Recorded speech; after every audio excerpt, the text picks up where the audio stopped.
Hello, everybody, and welcome to my whimsical world of Zen. I'm Ken. It's great to see you. Hopefully, for you, it's great to be seen. So, today we're going to be continuing on with our qualifying round in our Album of the Year 2024. So far, everything's been going good. In case you're unsure of what I'm talking about, I've downloaded about 100 plus albums, and we're going to have battles 1 versus 1. The winner moves on to the next round. So in this case, it'll be on to round 1, and the loser will be out. So how we're going to decide that is, I'll listen to both records, give a quick little review of which one or both, and then I'll tell you which one I think is best. And then I'll have the guest on, and they will tell you which one they think is best. Now, if we both pick the same record, that record moves on from the qualifying round to round 1. If we pick different records, then both records will still be able to continue on. They'll just have to be matched up again. So we'll see how it goes. All right, I got my little baggie here of albums from 2024. I'm going to pick 2, and hopefully my eyeballs will be able to read them. Let me just throw my glasses on to increase that percentage. All right, so album number 1. We have an artist called David Nance, and the album is called Mowed Sound. Now, I'm unsure of this artist, so I'm really looking forward to checking it out. So what I do to find these records is I look through all the new releases and then albums that or artists that I'm aware of. I throw them into the bag, or I will read some like editor reviews, and then the top rated albums I'll also throw into the bag just so I can hear some new stuff. And that is this right now. So David Nance, Mowed Sound. That is if I'm reading that correctly. Our other record, all right, it's called The Dark Horse by LA Guns. So yeah, I'm going to go take a listen to those. I'll see you in a bit. Okay, well, I just finished listening to those 2 records, and I gotta say, I'm pretty happy with them both. I haven't heard of David Nance before, so it was great to get an introduction into what him and his band is doing. And LA Guns I knew from, back in the day. I had Cocked and Loaded, I believe the cassette tape was, back in the late 80s, I guess, 89, 90-ish. And yeah, I was into that then, and then I kind of stepped away from LA Guns for, well, a long time until last year, and I came across an album, I believe it was called Black Diamonds by LA Guns, and I checked that out, and I really, really enjoyed it. So when I saw this new 2024 release, I thought, oh, okay, well, here comes another one, and it's going to be great. Doing a little bit of investigation, however, it's not the same band, which is interesting. One of those situations where, the band splits and these guys want the name, no, these guys want the name, and all that kind of stuff. So this LA Guns, the judge said that they had to change it. So this is Riley's LA Guns, which is the singer, I believe, as opposed to Tracy Guns, LA Guns, who's the guitar player, and also that would be the Black Diamonds version. So it's kind of neat to get to hear that, and yeah, let me just kind of go over what I thought here. So for David Nance, it was kind of like, let's say, kind of Beckish, Sheepdogs, Americana, folky, maybe like almost like late 60s psychedelic type music. I could hear a lot of like maybe George Harrison's jam on All Things Must Pass and stuff like that. And yeah, it kind of reminded me again of like Beck vocals. And yeah, it was pretty interesting for sure. My favorite song off it was called "Mock the Hours," which I thought was really really good. And then if you guys want to check it out, there's a couple other songs I really enjoyed. One was called "Tumbleweed." I've had the great pleasure of traveling through Texas, and I remember one of the times as soon as I arrived to the venue I was going to, this tumbleweed just goes across, and I thought, oh, we're in El Paso. And it just reminds me of that, which was great. And then there's another song called In Orlando, which I really enjoyed too. Just like, again, kind of like a folky Beck in a way. Is kind of what I would say. So we have the David Nance record, and they are going against the LA Guns record, and this is called The Dark Horse. So yeah, it's not about me. I'm a white horse.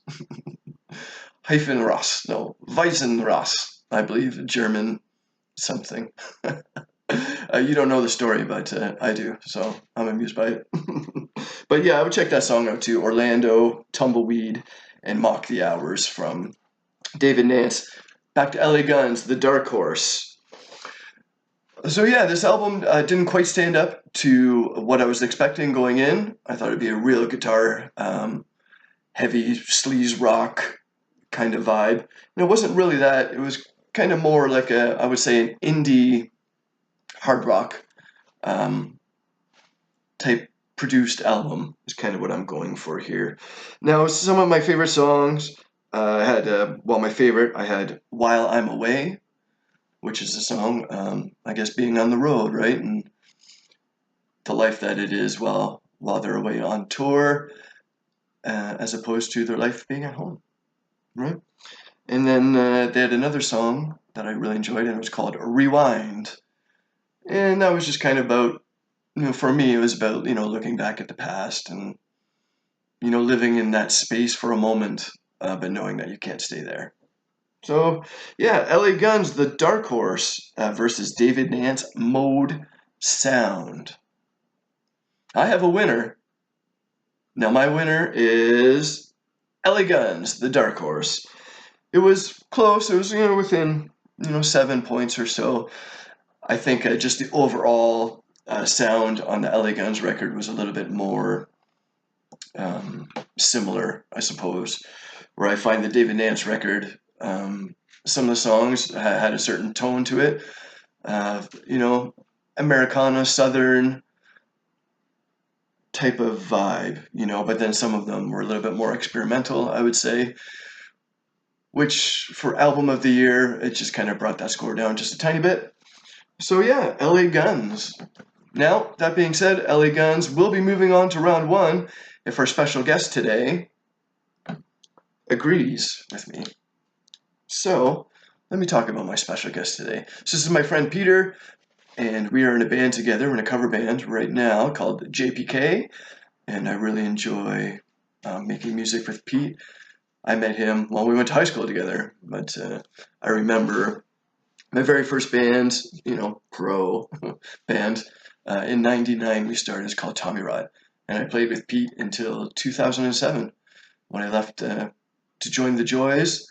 And then when I came off the road, Pete and Jamie from that band, Tommy Rod, came to see me play a solo show, and we kind of reconnected, and now my heart is full. I get to play and make music with my friends, and this is Peter. So let's see what Pete had to say. Hey, thank you very much, Mr. Zen, for giving me these two records to go over. Very different records, but really had a similar vein, believe it or not, at the end. First I got Riley's LA Guns, which turns out it's not LA Guns, it's a side project. Tracy Gunn's not in this version, but still a rockin' album. First song on the album is Overdrive, and that one really kind of gets everything moving. That's my favorite one off the track. That's my favorite track off the album. It really did feel like whoever was the main lyricist was kind of writing about his demons and his life experience, which was cool. Second one was David Nance. It's David Nance and the Mowed Sound. This album is very different than what I would normally listen to, I would say.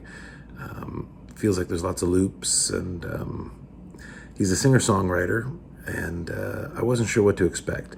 I had to listen to both albums twice, and by the second time listening to David's album, I really liked it. I really liked what he was touching on. He was also touching on some deep subjects, maybe not quite as personal, but they were more social subjects. I thought he did it great. He had a way to have deep vocals without, I don't know, being too specific to why he was doing it, but really enjoyed it. Anyways, my favorite song on that one was actually In Orlando, very reminiscent of old Junk House, very cool sound.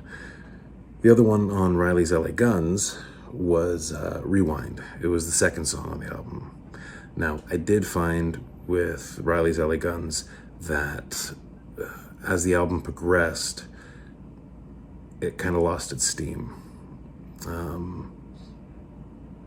Turned out starting really liking it, and then just kind of petered off. Second listen was a little bit more of the same. David's album, on the other hand, the second listen, I actually enjoyed it more. I was able to appreciate it a bit better. So I guess for me, I'm looking at the winner for me on this one is going to be David Nance. Not what I expected, but really liked it. So we'll see what you got. Well. There we go. Well, we've heard from Pete, and I guess we have our very first, I'm not going to say disagreement, because we don't disagree, but we both picked different albums for this one. So, as per the rules, both of those two records are going to go back into the random bag, and we'll see what happens for their futures. But both LA Guns, or Riley's LA Guns, the dark horse, and David Nance and Mowed Sound are both moving on to the next round. And well, how exciting is that? That we get to have the opportunity to hear music, and we hear music in different ways, and we get to express ourselves. So I'm extremely grateful for that. Now, why don't you check out those albums and write in the comments, please, which one you would have picked to move on to the next round. And also, if you would like to be a guest like Peter was on this one, please just let me know, and we'll set something up.